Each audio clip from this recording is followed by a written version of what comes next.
Ya, kita mulai lagi ya, udah 11 orang.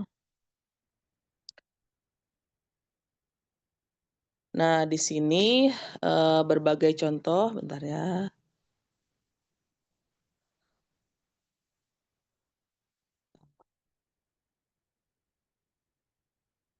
Ya, stop. Nah, segitu.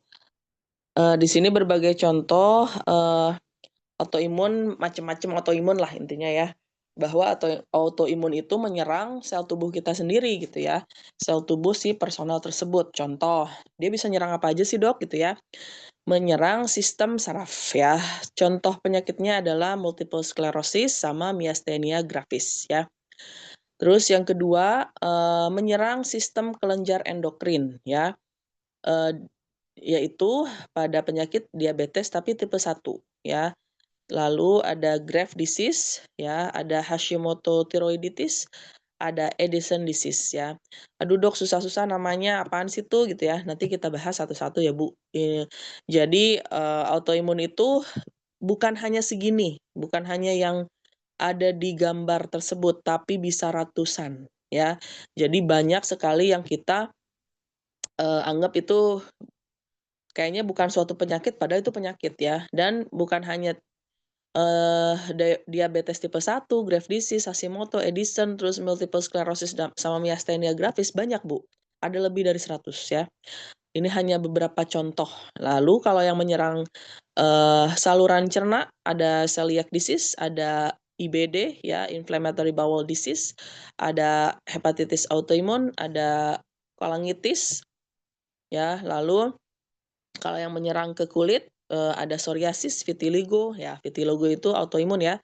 Ada scleroderma, ada pemphigus, ada yang nyerang juga ke darah yaitu vaskulitis, anemia hemolitik dan juga anemia perniciosa. Ya, slide.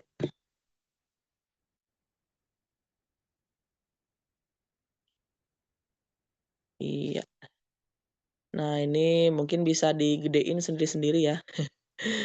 Ya, salah satu, dan beberapa, contoh ya dari misalnya nih, kan ada autoimun yang namanya Sjögren syndrome ya.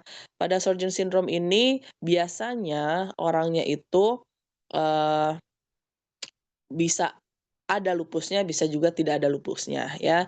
Dan biasanya pada Sjögren syndrome ini seperti sakit kulit alergi gitu ya, karena hampir semua mukosa yang ada di tubuh dia tuh, flare atau, peradangan ya, seperti mukosa bibir, mukosa mulut, ya, terus udah kayak gitu mata ya, matanya kering gitu ya. Lalu bisa juga, Sjögren syndrome ini, komplikasi gitu ya, seperti bengkak ya gitu. Dan juga, beberapa, proses peradangan lainnya ya. Lalu bisa juga, ada kekeringan pada mulut ya, atau mulutnya tuh, bermasalah bibirnya itu ya. Jadi, eee, biasanya ya terjadi di, pipi dalam ya, mukosa, pipi dalam dan juga, di bawah mulut gitu ya. Biasanya, selain, kemerahan dia, bengkak juga dan juga kekeringan gitu ya. Dan biasanya kita tahu, yang sehari-hari itu seperti bengkak gusi gitu ya, seperti itu. Tapi hampir semua mulut, Bu. Jadi boro-boro mau makan ya, susah makannya ya. Lalu ada pembengkakan kelenjar ya. Kelenjar di sini yang dimaksud, flare ya, pembengkakan di sini yang dimaksud adalah flare.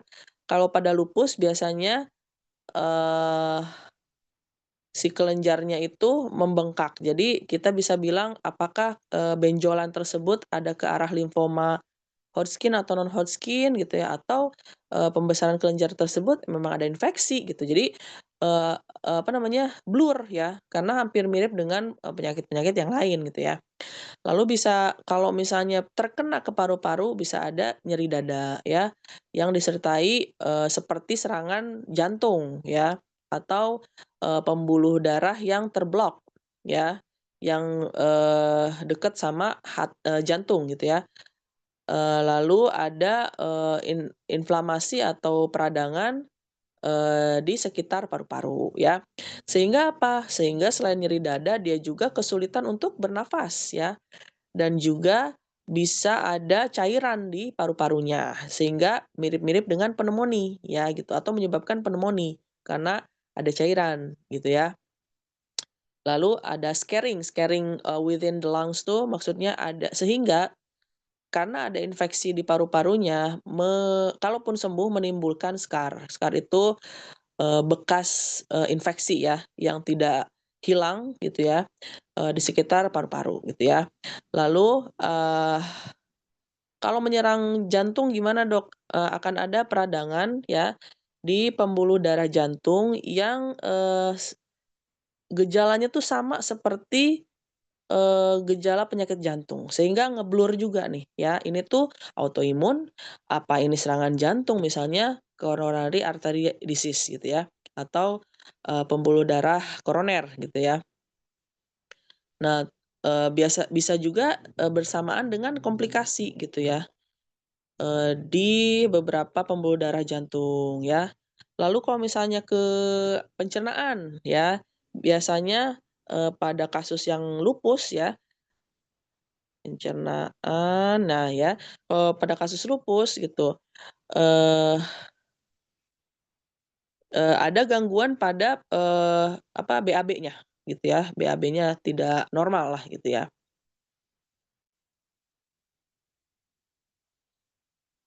Dan pada yang autoimun juga, ini kan, kebanyakan kortikosteroid ya obatnya. Bisa juga, ada efek samping ke pencernaan sehingga, eee, obat-obatan tersebut juga melukai vilih-vilih usus gitu ya. Biasanya pada, kasus lupus ya, karena obatnya tuh, continuous gitu ya dan dimonitoring gitu ya. Lalu,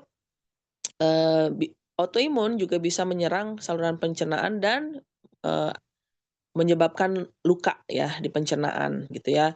Biasanya pencernaannya luka di bagian pencernaan bawah ya, atau usus besar ya. Eee, Lalu ada juga nyeri-nyeri di persendian ya gitu.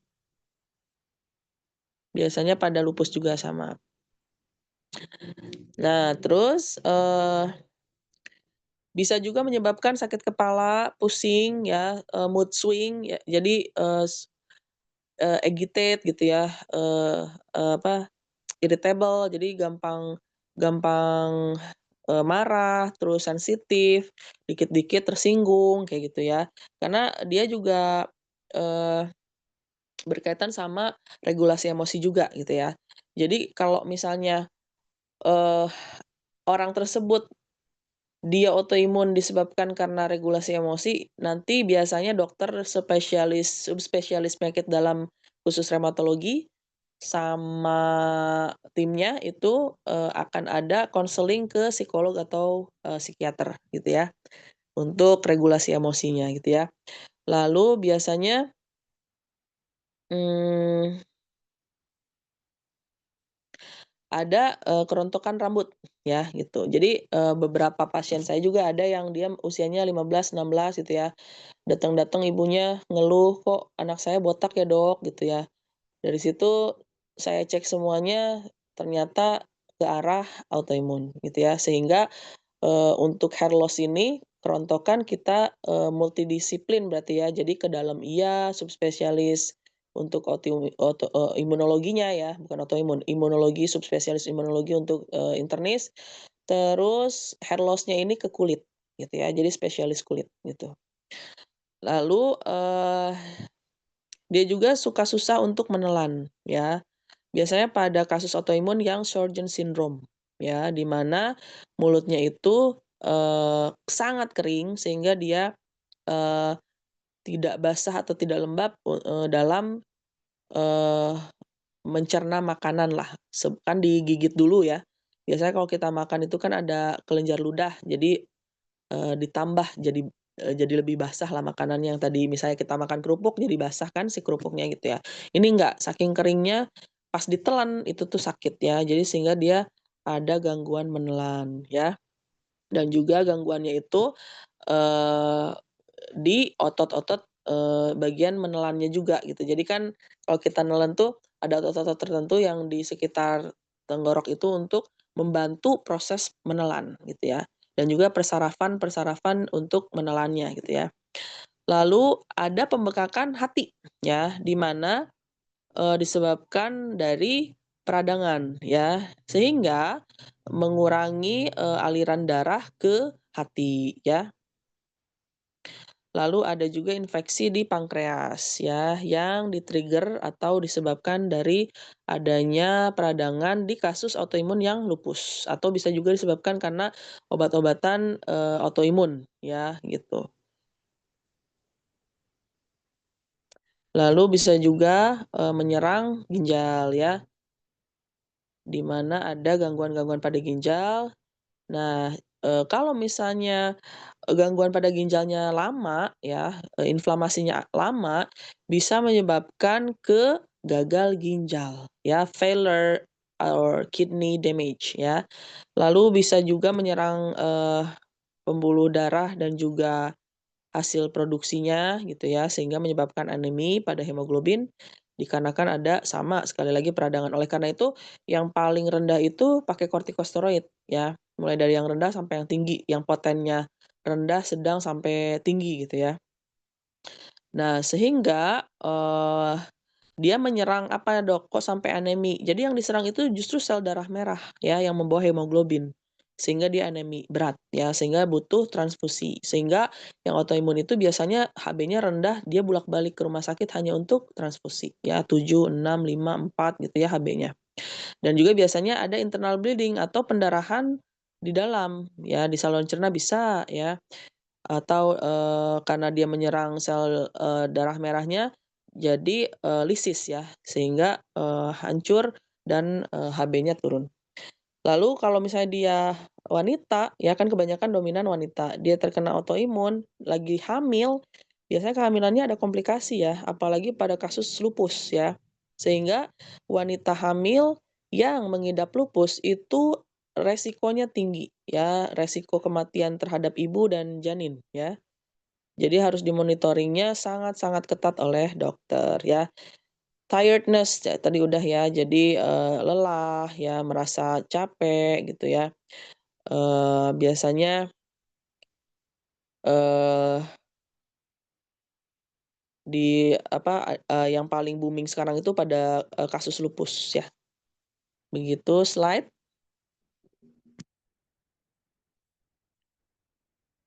Iya. Nah ini ya, jadi autoimmune disease itu bisa menyerang apa-apa yang ada di dalam tubuh manusia, ya. Dari mulai kelenjar endokrin, mulai dari tulang, mulai ke pembuluh darah, ke otak, ya, ke saluran cerna, ke saraf, ke ginjal, ke paru-paru, ke kulit, ke otot. Coba bayangin ya, jadi over 100 different types of autoimmune disorders. Jadi bukan hanya yang tadi saya katakan di slide, tapi lebih daripada 100 ya. Ya slide, ya. Nah ini tadi hampir sama ya, contoh ya. Kalau dia menyerang, sistem persarafan di otak ya, bisa kejang, Bu, ya. Bisa juga ada halusinasi, delusi, halusinasi dengar, halusinasi lihat ya. Dia ngedengar sesuatu tapi nggak ada orangnya, dia ngelihat sesuatu tapi nggak ada orangnya ya, dan mulai ada bisikan untuk membunuh, baik menyakiti diri sendiri ataupun orang lain sehingga, namanya ada psikosis ya, karena ada gangguan di otaknya.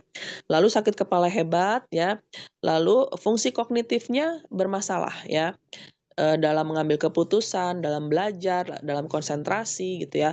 Lalu pegel-pegel atau nyeri atau kebas ya di persendian atau jari-jari tangan dan kaki. Lalu bisa juga depresi ya, atau yang disertai dengan demam tapi nggak tinggi ya, sedang gitu.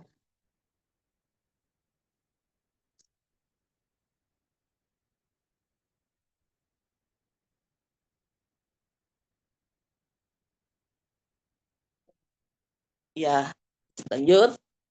Lalu di sini kita lihat, kalau menyerang, mukosa membran, apalagi sekitar wajah ya, nah di situ bisa menyebabkan seperti apa ya, eee, peradangan pada konjungtiva mata ya. Jadi matanya kering, merah gitu ya. Lalu bisa juga ada seperti sariawan di atau bukan sariawan, apa ya, kayak luka. Nah, kayak luka ulcer tuh luka ya, luka di hidung ya, lalu di, mulut seperti sariawan dan di vagina ya. Biasanya ini pada kasus Sjögren's syndrome ya.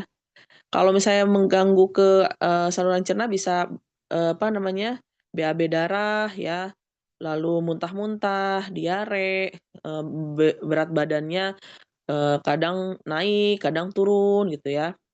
Lalu kalau ke muskuloskeletal tuh, otot ya, lemah, letih, lesu, sakit-sakit sendi ya, nyeri sendi ya, nyeri otot ya, terus peradangan otot gitu ya.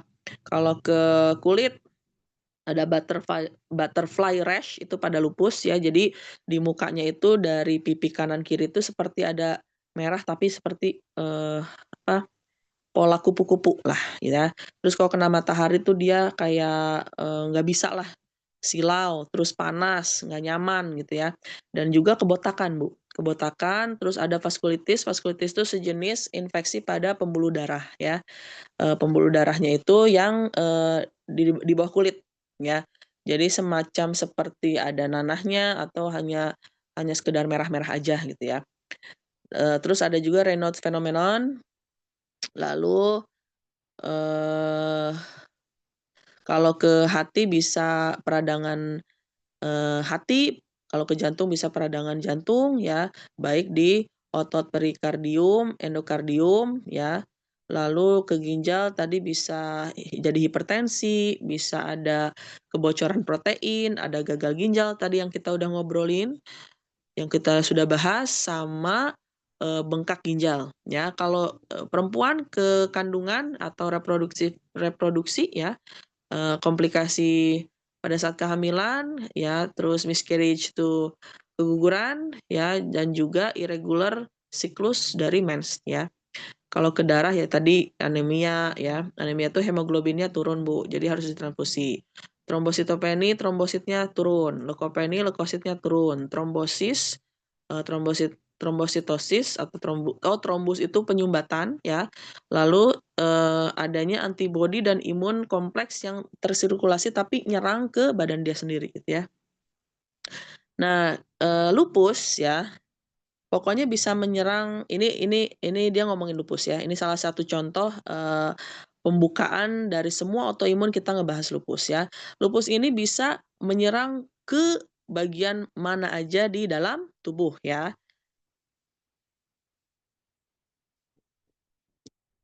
Nah, lupus juga, adalah salah satu autoimun yang kronis ya, adalah sebuah penyakit yang, kronis ya autoimunnya, yang menyebabkan, peradangan di berbagai bagian tubuh dan bisa, ringan, bisa juga, gawat darurat ya, bahkan mengancam nyawa gitu ya.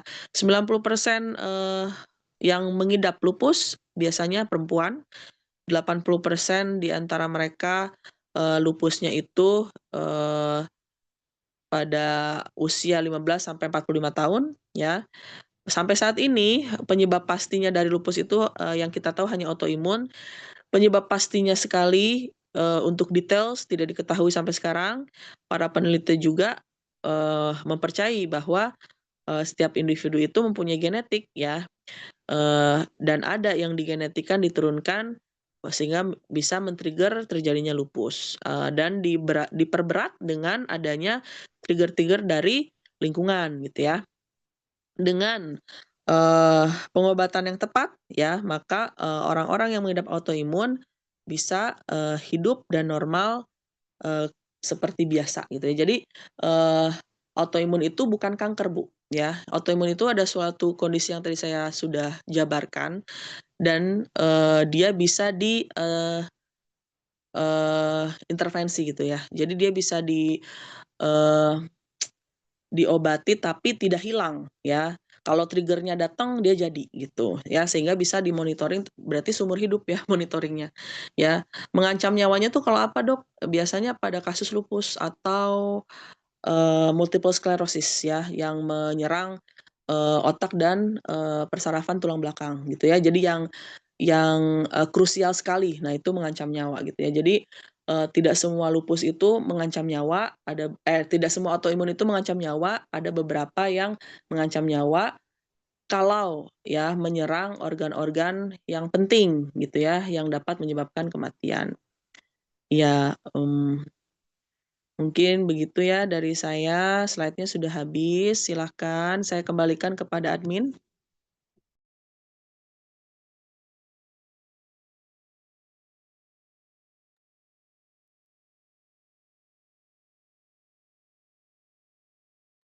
Silahkan admin.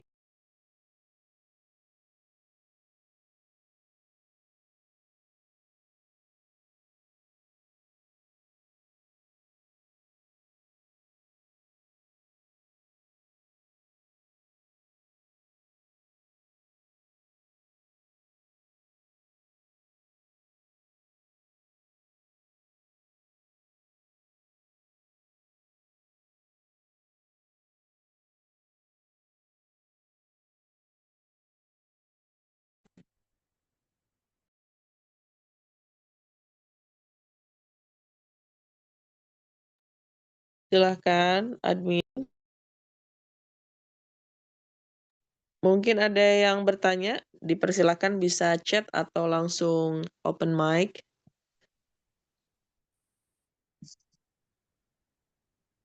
Saya Dok. Ya, silahkan Ibu, perkenalkan dulu. Bismillahirrahmanirrahim. Assalamualaikum warahmatullahi wabarakatuh. Saya Umu Azam. Ya. Eh, Tadi dengar penjelasan dokter terkait masalah autoimun ya. Nah, jadi Mhm, ini eh, saya mau sharing dok sebenarnya karena saya kemarin habis sakit gitu ya. Jadi waktu mhm, Februari lalu itu saya sempat kena asam lambung. Kemudian waktu April kemarin sampai Agustus gitu ya, itu saya ternyata dari asam lambung tuh ke vertigo gitu. Nah, iya, yang paling parah itu waktu pas bulan Agustus kemarin gitu. Itu saya sampai 2 kali izin sakit gitu ya, di awal bulan sampai di akhir bulan. Nah, kalau seandainya kondisi yang saya sempat tanya sama dokter waktu saya berobat gitu ya, di tempat saya berobat gitu, saya tanya dokternya penyebab dari vertigo gitu ya, dan asam lambung sendiri itu apa gitu. Kalau dari penyebab vertigo itu apa? Terus penjelasan dari dokter yang bertugas saat itu, menurut beliau itu bahwa vertigo ini asal mulanya dari asam lambung gitu ya. Lalu iya, lari ke vertigo gitu ya. Eh, nah, waktu saya vertigo ini dok, itu tuh sampai saya eh apa nggak bisa beraktivitas sama sekali, benar-benar cuma di tertidur saja gitu ya, buka mata sakit, tuh ya, kepala pusing banget gitu.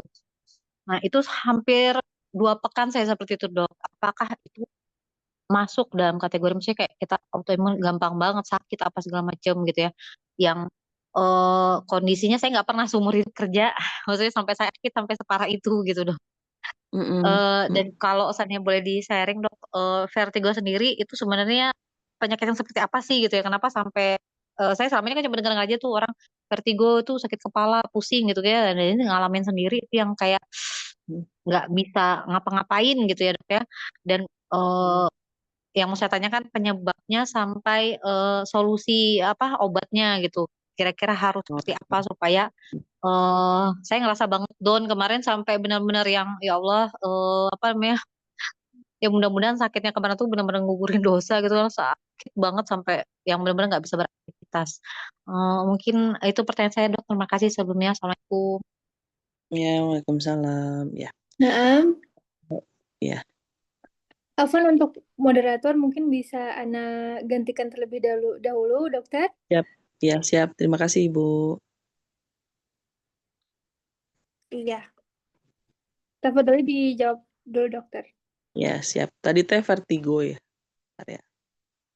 Untuk vertigo itu sebenarnya, dia tuh gejala, Bu. Jadi dia bukan kalau diagnosa pasti tuh bukan. Jadi, eee eee, macam-macam nyeri kepala, ya, ada yang vertigo, ada yang cluster headache, ada yang tension headache gitu ya. Dan penyebabnya itu nggak satu gitu. Misalnya orang tersebut kena tipes ya. Kalau tipes kan berarti kena bakteri ya, Salmonella typhi atau Paratyphi, ada yang flagel, ada yang ya macam-macam lah ya, ada yang O, ada H, ada A gitu ya. Nah, nggak kayak gitu. Jadi kalau ini termasuk ke dalam jenis-jenis sakit kepala. Jadi masuknya ke simptom gitu ya. Nah, si vertigo sendiri ya itu bisa disebabkan oleh beberapa hal. Jadi kita nggak bisa tuh ini tuh pasti karena misalnya kurang tidur, karena misalnya dia stres atau karena misalnya dia asam lambung. Terus udah kayak gitu misalnya ada infeksi di telinga. Nah, beberapa hal yang tadi saya obrolin itu menyebabkan bisa vertigo gitu ya. Jadi vertigo itu bukan suatu diagnosa, tapi dia adalah salah satu jenis sakit kepala gitu ya. Nah, eee, kalau misalnya kita memposisikan kepala kita dan juga tubuh kita terlalu cepat misalnya ya, kita dari jongkok langsung berdiri dengan cepat, itu bisa juga vertigo mendadak ya. Lalu bisa juga karena bergadang, stres berat ya terus tadi saya bilang infeksi di telinga, itu bisa gitu ya. Jadi beberapa hal tersebut yang menyebabkan vertigo Ibu kemarin itu harus dicari penyebabnya apa gitu ya. Terus biasanya spesialis saraf itu mendiagnosa apa namanya, eee, misalnya ada vertigo ya di orang tersebut dengan benign paroxysmal positional vertigo biasanya. Kita karena panjang biasanya dokter itu nulisnya BPPV gitu ya, benign paroxysmal positional vertigo ya gitu. Nah, ini juga bisa terjadi karena adanya infeksi di telinga gitu ya, terus eee, sehingga menyebabkan pusing gitu ya. Bisa juga selain infeksi karena ada cedera pada telinga gitu. Jadi ada kaitannya juga biasanya kalau spesialis menemukan diagnosa ini nanti dirujuk internal ke telinga kalau ada infeksi atau cedera pada telinga gitu ya. Terus apa sih yang harus dilakukan ya ketika vertigonya datang lagi Dok gitu ya. Karena benar-benar kayak kiamat ya, kayak bukan diri saya sendiri, kayak saya tuh nggak bisa mengawali atau eee, maintenance diri saya sendiri gitu ya. Jadi seperti pasrah karena saking sakitnya gitu ya. Nah, pandangan pertama biasanya kalau tiba-tiba ya munculnya duduk dulu, ya duduk dulu atau berbaring gitu ya. Nah, kalau misalnya pusing pas berdiri, sebaiknya berdirinya perlahan gitu, itu mah biasa ya, udah diketahuilah di masyarakat harus seperti itu. Lalu bisa nggak handphone nyebabin vertigo gitu ya? Bisa ya, kalau misalnya kita screen time-nya sehari itu lebih dari 4 jam ya. Bisa juga membuat mata lelah sehingga kelelahan ini memicu juga vertigo. Jadi vertigo ini macam-macam ya penyebabnya gitu ya. Terus makanan ada nggak Dok yang dipantang? Terlalu manis bisa nyebabin vertigo ya, terlalu berkafein misalnya, atau obat buat nahan sakit kepala tapi ada kafeinnya sering dikonsumsi, sehingga kafeinnya tinggi, bisa vertigo juga ya. Terus minuman beralkohol bisa nggak Dok? Bisa ya. Terus terlalu asin makanan, bisa ya.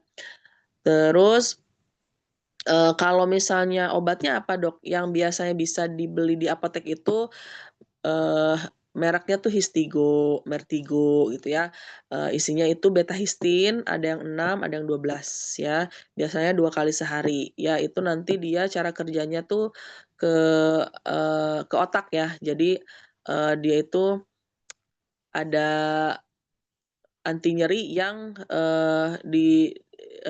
dimodifikasi oleh si efek dari obat tersebut biar nggak nyeri gitu, biar kepalanya nggak sakit gitu ya. Ada juga Flunarizin gitu, ada juga Dramamine, ada juga Dimenhydrinate gitu ya. Nanti tinggal bilang ke apoteker yang ada di apotek gitu ya. Terus bisa nggak Dok pakai herbal? Bisa ya. Contohnya apa Dok? Yang bikin kita tenang. Contoh, suka nggak minum jamu kunyit asem? Nah itu bisa. Mau dingin, mau anget itu bisa. Atau teh jahe ya, atau makanan yang mengandung kurkumin, kunyit-kunyitan, jahe-jahean gitu ya. Itu bisa ya. Meringankan, pusing akibat vertigo. Bisa nggak Dok kalau kecapean, ada vertigo? Bisa ya, kalau kelelahan bisa ya. Terus anemi juga bisa vertigo ya, gitu. Terus kalau vertigo bisa dipijit nggak Dok? Bisa, ya sekitar kepala ya biar rileks aja sebenarnya ototnya. Biasanya spesialis juga suka ngasih masker relaksan ya, jadi biar kalau ada sakit kepala karena vertigo, biasanya kan, otot-otot di sekitar leher itu kaku, suka dikasih masker relaksan juga obatnya.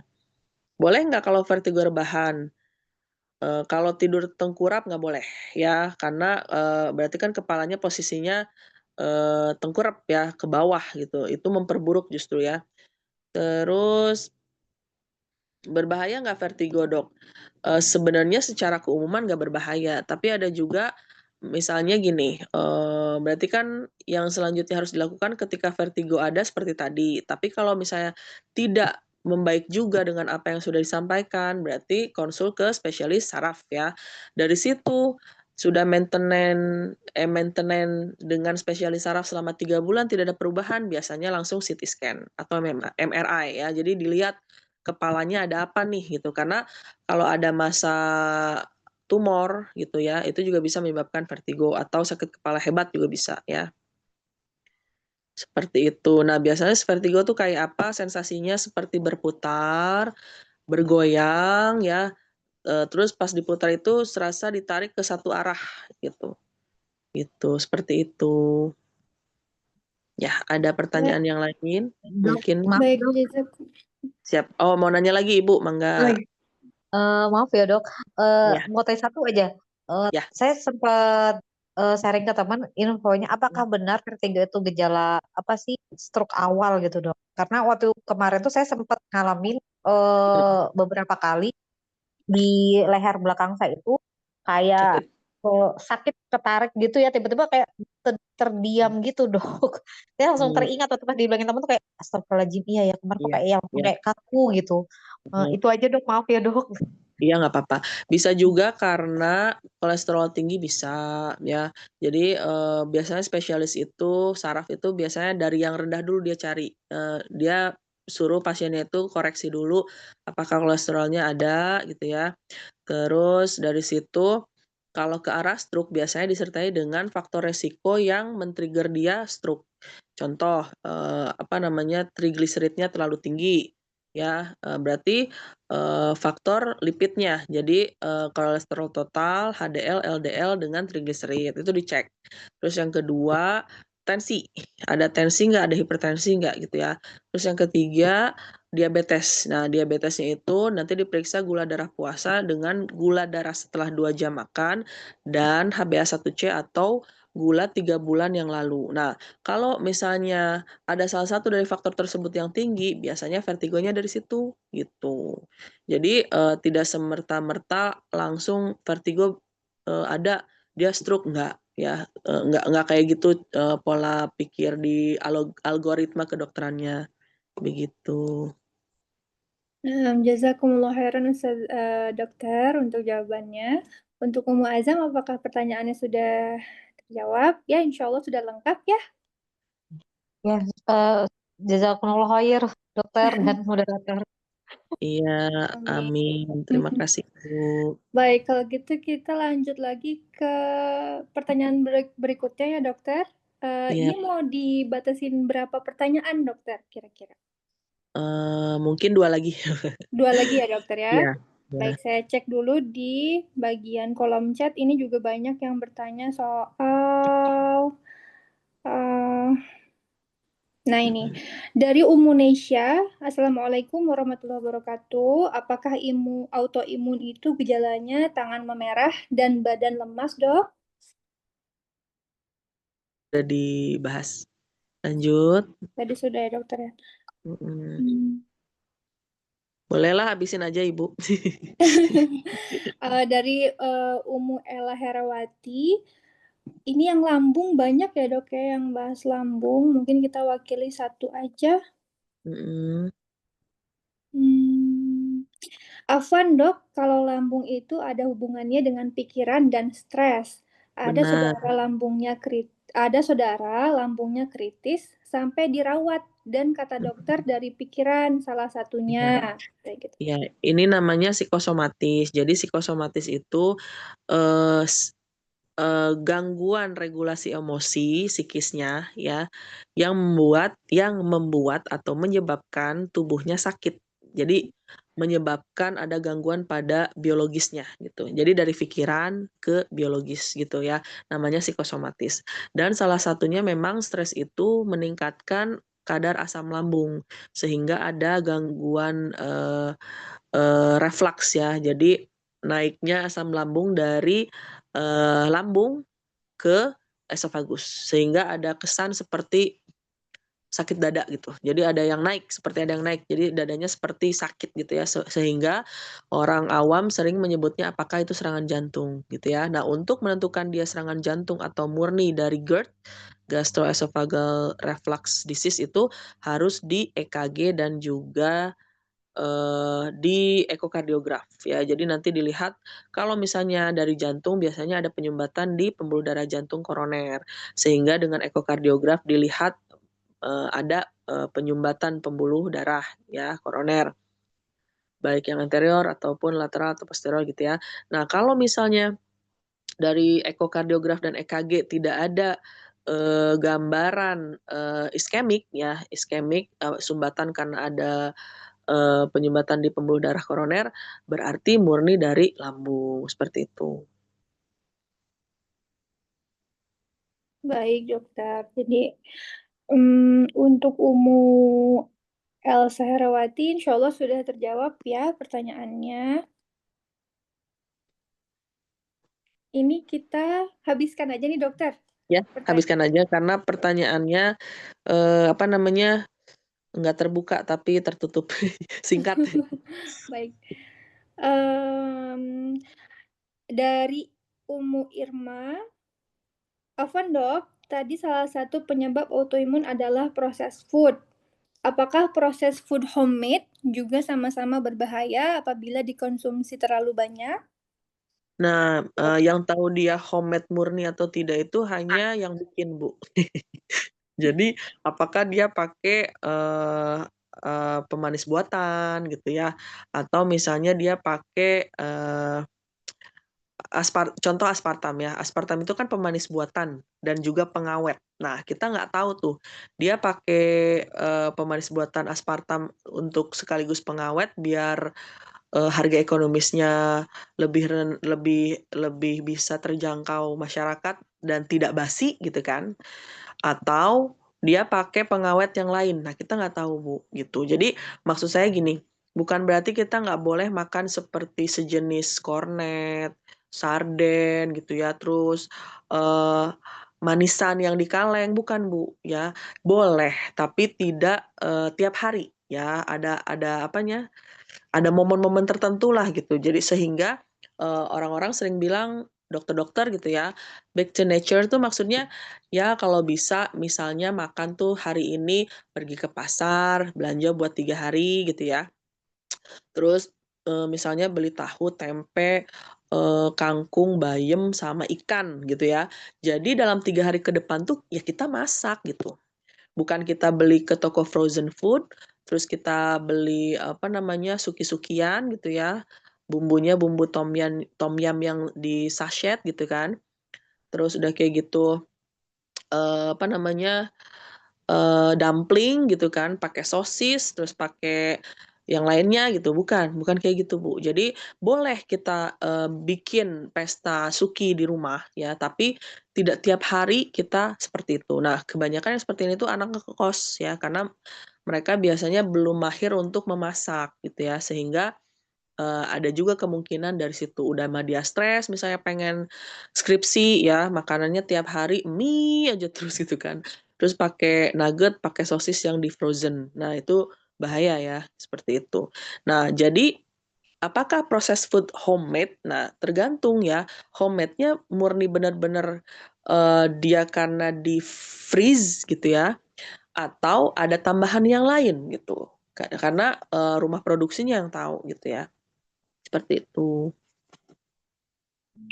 Dokter. Jadi tetap homemade pun mengacu pada Iya ingredients-nya iya makanan itu iya sendiri ya, dokter ya. iya iya. Kalau misalnya dia awetnya karena di-freeze, it's okay ya. Karena kalau kita bikin misalnya nih, ibu bikin, entar ya, risol gitu ya, isinya ayam ya, terus pakai, suwir ayam, bukan suwir ayam, cacah ayam gitu ya, pakai, wortel sama kentang misal ya. Nah, itu Bu, saya pernah bikin ya, dan memang sulit karena kita bikin kulitnya tuh harus diteflon kan, belum ngelipetnya, belum segala macem. Waktu itu saya bikin 50 biji, saya masukin ke freezer, itu tahan Bu 1 bulan, dan saya tahu saya nggak pakai pengawet. Jadi sebenarnya kalau dia freeze, asli kita bikin, terus kita taruh di frozen yang atas freezer, itu bisa Bu, mengalahkan frozen-frozen di luar sana ya. Jadi kita tinggal ngeluarin, terus kita goreng gitu kan. Jangan pas beku langsung dikeminyakin, itu bahaya ya, karena akan merusak, protein dari ayamnya juga. Jadi diemin dulu di suhu ruangan sampai dia meleleh sendiri, baru Ibu goreng gitu, ya seperti itu. Jadi harus rajin lah, harus rajin bikin kalau mau sehat. Betul, Masya Allah, jazakumullah khairan dokter. Ini kita lanjut ke pertanyaan selanjutnya, dokter. Iya. Mau tanya lagi dok, kalau sering sakit kepala, minum obat Paramek nggak apa-apa? Kalau untuk sekali 2 kali nggak apa-apa Bu, tapi kalau sering itu biasanya akan melukai lambung ya. Jadi semua obat, anti nyeri yang non kortikosteroid seperti parasetamol, ibuprofen gitu ya, metampiron, segala macam lah yang anti nyeri gitu ya. Apalagi yang kortikosteroidnya kayak metil buat pegel-pegel ya, metilprednisolon, prednison, dexamethasone, itu semua akan melukai lambung. Sehingga kalau Ibu sering sakit kepala, coba konsultasi ke dokter, diobatin. Jadi nanti, dicari tahu gitu. Contoh, ada satu kasus, saya punya adik ipar ya, adik ipar saya itu kalau sakit kepala tuh hebat. Jadi kita tuh sampai ngiranya dia ada tumor di otak gitu ya. Ternyata, eee, setelah di CT scan dan juga MRI, jadi 2 ya, tidak ada satu pun tumor di otaknya. Tapi kenapa kok nyerinya hebat ya, sampai dia tuh ibaratnya kalau lagi sakit kepala tuh pamitan lah, kayak mau meninggal gitu ya. Ternyata metabolisme dari lipid factor atau trigliseridnya salah satunya ya, itu, tubuh dia tuh nggak bagus Bu, memetabolismenya. Sehingga setiap dia makan apa-apa yang berkaitan dengan lemak gitu ya, trigliseridnya tuh selalu tinggi. Dan lebih dari 200 bahkan sampai 500, 600. Bayangin, gimana kepalanya nggak sakit ya. Sehingga dia mempunyai lipom multiple. Jadi di berbagai bagian tubuh dia tuh mulai dari lengan atas, lengan bawah, bahkan apa namanya, paha, badan, terus punggung belakang, kaki, itu banyak lipomanya, gitu ya. Karena metabolisme dia, orang kan misalnya makan nih tiap hari bakso urat ya, nggak ada kan yang lipom. Tapi kalau dia makan dikit juga, atau misalnya beberapa kali, itu langsung kolesterolnya tinggi, trigliseridnya tinggi, sakit kepala hebat, dan lipomnya nambah. Nah, ada Bu orang-orang kayak gitu. Jadi, kalau misalnya seperti itu, tolong konsulin ke dokter, karena nanti dicari tahu ya, sama dokter spesialis sarafnya, dan ternyata alhamdulillahnya dari hasil CT scan dan MRI, sakit kepala hebatnya bukan karena ada tumor di otak ya, tapi lebih ke, eee maintenance dari spesialis dalam atau internis untuk trigliseridnya, sedangkan lipomnya harus dibedah, gitu. Ya, dilanjut Ibu. Baik dokter. Hmm. Yang selanjutnya ini, Assalamualaikum dokter, dari Umu Fawaz. Rekomendasi obat yang baik untuk gejala tipes. Apakah tipes juga dipengaruhi imun yang buruk? Ya. Mungkin bukan imun yang buruk, Bu, lebih tepatnya, tipes itu kan, penyebab secara etiologinya adalah Salmonella typhi, jadi dia bakteri, Ibu. Nah, seseorang itu bisa terinfeksi bakteri Salmonella typhi adalah biasanya dari makanan dan minuman ya, yang sudah terkontaminasi oleh bakteri dan pada saat itu memang mungkin imunitas tubuhnya itu ada yang kuat, ada yang lemah gitu ya. Kalau lemah biasanya perbaikan dari penyembuhan tipesnya lama. Tapi kalau misalnya, daya tahan tubuhnya lagi bagus ya, itu biasanya perbaikannya cepat, begitu. Jadi bukan dipengaruhi imun, tapi dia lebih ke bakteri, gitu. Baik, dokter. Terima kasih banyak atas jawabannya, dokter. Kita lanjut ke pertanyaan selanjutnya. Ini ada dari Umu Putri Nurfaiza. Dok, lalu bagaimana cara mengatasi autoimun? Qadarullah, suami didiagnosis IBD. Iya. Nah, tadi udah sedikit dibahas ya kalau irritable bowel, disease itu kan, dia menyerang pencernaan ya, pencernaannya itu biasanya, konstipasi atau sering mencret gitu ya. Sehingga bisa, lemah, letih, lunglai, lesu gitu ya.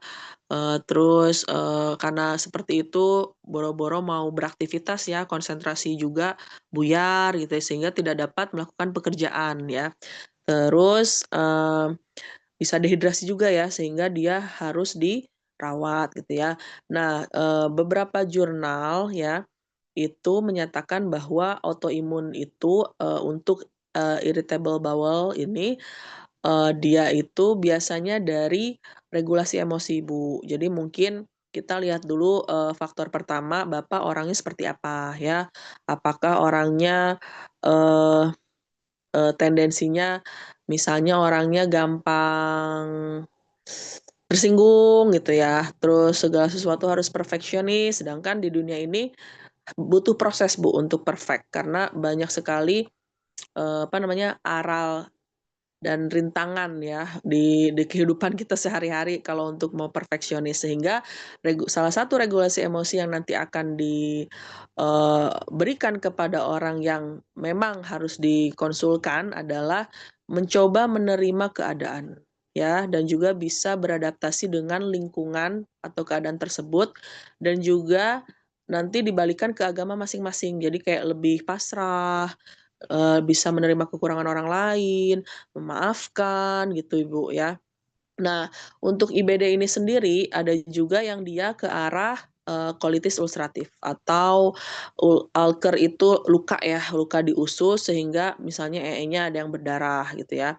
Nah sama itu juga, dominannya dari, regulasi emosi juga ya. Sehingga ada jurnal yang menyatakan orang-orang yang mempunyai autoimun terutama di, digestive system ya, terutama apa namanya, tadi itu kolitis ulceratif dan juga IBD biasanya itu ada gangguan di cara meregulasi emosi ya, sehingga dia nggak boleh stres ya, dia tidak boleh terlalu capek, dia, harus bisa membagi waktu, kapan dia harus melakukan hal tersebut, sampai berapa lama, jangan diporsir, kapan dia harus istirahat gitu ya.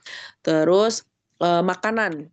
Makanannya tidak boleh yang gluten, Bu. Jadi tidak boleh yang tepung-tepungan dan juga dairy milk ya, yaitu susu-susuan, Bu, ya. Jadi, sama yang ada baking soda kayak roti-rotian dia nggak boleh. Jadi roti, susu, tepung itu harus dihindari. "Dok, nggak bisa dong ngehindarin, itu kan semuanya ada di warung," gitu ya. Nah, sebisa mungkin, kalau misalnya memang, tidak mau seperti itu, sedikit-sedikit, Bu, ya, tapi dibiasakan, sedikit dibiasakan, terutama dengan regulasi emosinya. Sehingga, dalam autoimun khusus untuk digestive system ini, beberapa spesialisasi atau ahli, tergabung di dalamnya. Jadi bukan hanya subspesialis, imunologi, tapi juga, psikiatri, psikolog gitu ya, itu tergabung di dalamnya gitu ya, dan juga radiologi mungkin ya karena harus, ngebarium enema, kolonoskopi, segala macam gitu ya. Jadi harus, berkesinambungan dan selama dia belum bisa, mencari aktivitas yang bikin dia nggak stres ya, terus bisa, maintenance masalah-masalah dia, selama itu juga akan kambuh, gitu. Seperti itu. Baik dokter, makasih Mhm. banyak atas jawabannya. Mungkin kita lanjut. Kakak moderator, Oh iya, Akhwat. Mbak? Oh ya, Saya mau menanggapi sedikit, Bu. Dok, maaf. Iya. Kalau Iya. untuk susu kambing itu apakah juga tidak boleh, Dok? Iya, benar Ibu.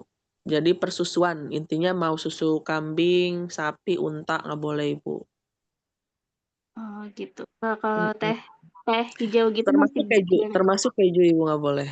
Keju, terus Oh, yogurt, gitu. Kalau teh boleh. Kalau jadi dia tuh oh ya, saya lupa nambahin. Jadi, orang orang yang dengan IBD ini, pokoknya yang digestive system ya, dia itu selain yang tadi itu nggak boleh, harus meningkatkan probiotik, terus prebiotik dan, antioksidan. Contoh, "Dok, prebiotik itu apa sih?" Ya yang, bakteri baik Bu, yang Lactobacillusan ya, itu kan banyak tuh. Ada yang bentuknya bubuk, ada yang bentuknya kapsul, banyak Bu, ada di TikTok, Tokopedia, Shopee gitu ya. Silahkan boleh yang manapun. Yang kedua, prebiotik. Prebiotik itu apa aja Dok? Zinc ya, jadi suplemen zinc itu harus ada. Terus yang ketiga, antiinflamasi tapi herbal. Contohnya apa? Kunyit-kunyitan Bu, kunyit-kunyitan, jahe, terus apa namanya, sereh gitu ya. Nah itu, salah satu contohnya ada di mana, di kunyit asam yang ada di mbok jamu, itu bisa dibikin sendiri di rumah ya. Terus yang keempat antioksidan, antioksidan itu apa aja Dok? Vitamin A, E, dan C, gitu ya, itu harus selalu ada. Nah sehingga dari situ, ketika fili ususnya itu luka, dengan prebiotik dan probiotik dia menjadi ada simbiotik, sehingga memperbaiki fili-fili usus yang luka. Ya, regulasi emosi yang dikonsultasikan ke psikiater dan juga psikologi Bapak lakukan sehingga, dia, eee tidak menyerang, imunitas dia sendiri gitu. Karena flare semua, Bu. Jadi si imunitasnya itu yang lemah tuh, untuk pasien ini ternyata di, ususnya gitu ya. Jadi yang flare untuk untuk peradangan karena di-attack sama autoimun sendiri itu ya ususnya, terus diserang gitu. Sehingga bisa juga menyebabkan kematian ya gitu. Sehingga nggak main-main untuk, autoimun ini, dia itu sebenarnya tidak mengancam nyawa dan dia bukan kanker ya. Dia bisa di, maintenance, dia bisa diobservasi, dia bisa diintervensi gitu ya. Jadi, "Bisa nggak Dok, kira-kira nggak parah?" Bisa banget ya. "Bisa nggak Dok, yang tadinya parah terus jadi membaik?" Bisa banget Bu, gitu ya. Asal kita tahu kuncinya, gitu ya, harus ngapain. Nah, untuk yang, regulasi emosi ini memang nggak mudah Bu, karena, pasien-pasien saya itu yang seperti itu memang wataknya keras ya. Jadi ketika dia sudah tahu bahwa itu adalah hal yang, krusial buat dia sendiri terutama, regulasi emosi dari watak gitu ya, pada saat itu baru dia bisa memaafkan gitu ya, dan ini terjadi pada pasien saya yang B20 juga yang HIV/AIDS ya.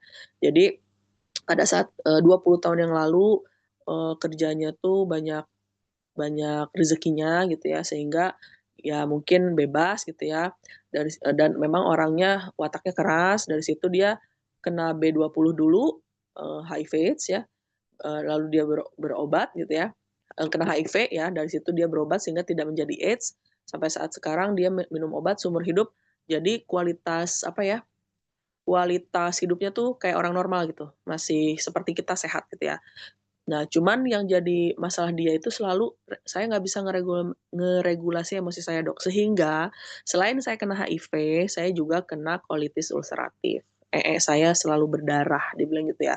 Semenjak saya mendekatkan diri pada Allah, terus manhajnya salaf, saya maafkan semuanya, saya tinggalkan kebiasaan saya dulu, saya berdamai dengan diri saya sendiri, "Udah nggak berdarah lagi, Dok, udah nggak pernah ke spesialis lagi," kata dia gitu. Gitu, Bu. Jadi ujungnya itu yang bisa saya sampaikan ya dari Bapak tersebut adalah dia menerima, dia mencoba untuk beradaptasi dan berteman dengan keadaan, dan dia mencoba untuk mau merubah diri dia sendiri gitu. Dan itu benar-benar kata kunci untuk setiap autoimun yang dominannya itu dari regulasi emosi gitu, Ibu.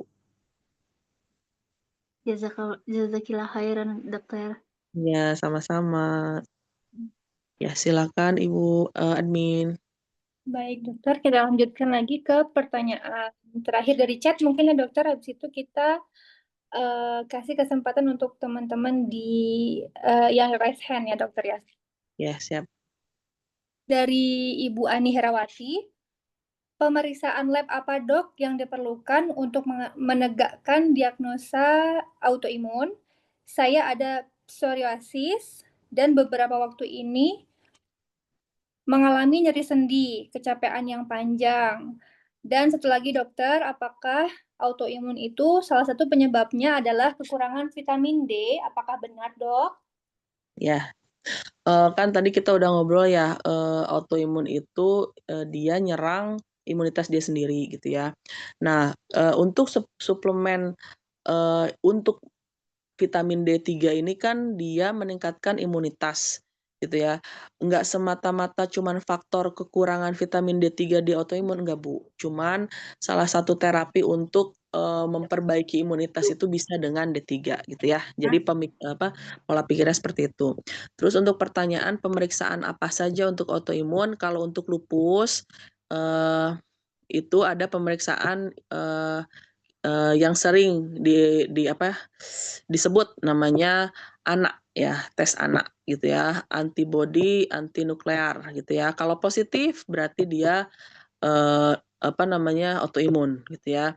Autoimunnya yang mana? Kita bisa lihat dari klinisnya ya. Kan tadi kayak yang di tiroid ini ya, yang di kulit ini, terus yang di nyerang otak dan juga persarafan tulang belakang, eee, multiple sclerosis segala macam gitu ya.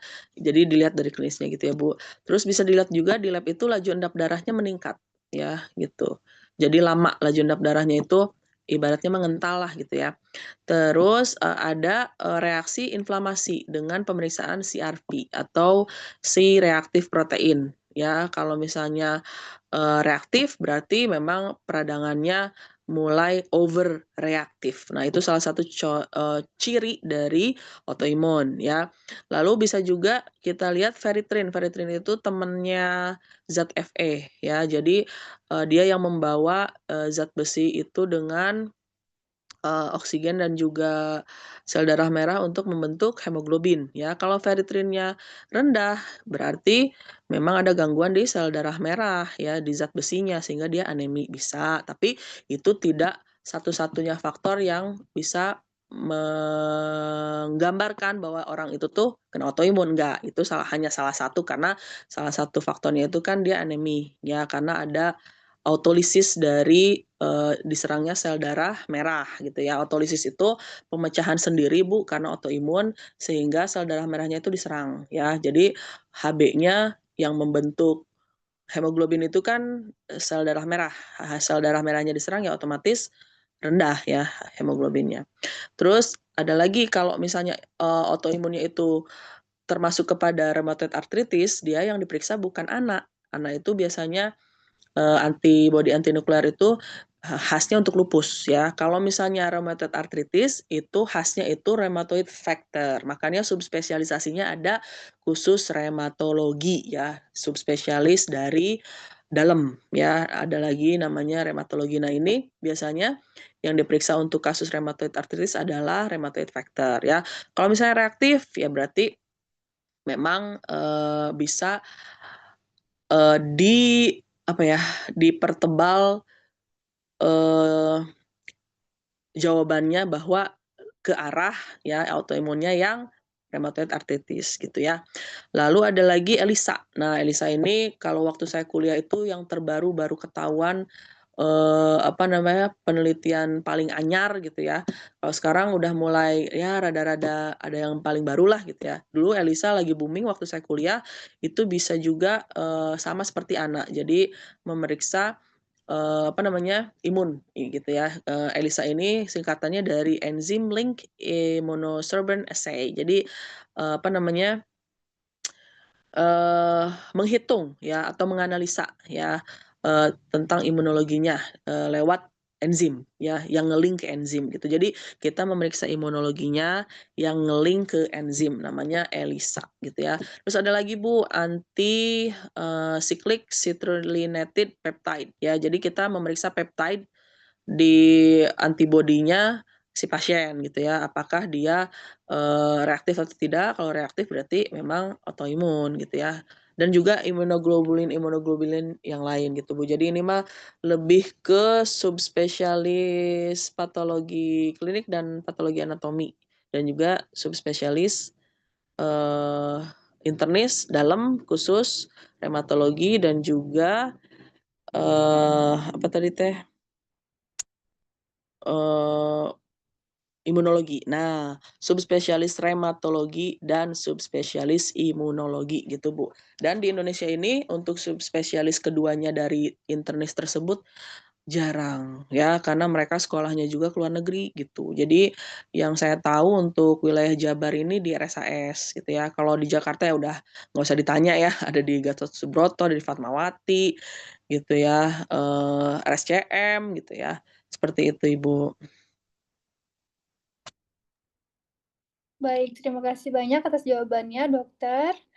Iya. Hmm, Untuk selanjutnya mungkin kita ke yang raise hand ya, Dok ya. Ya, siap.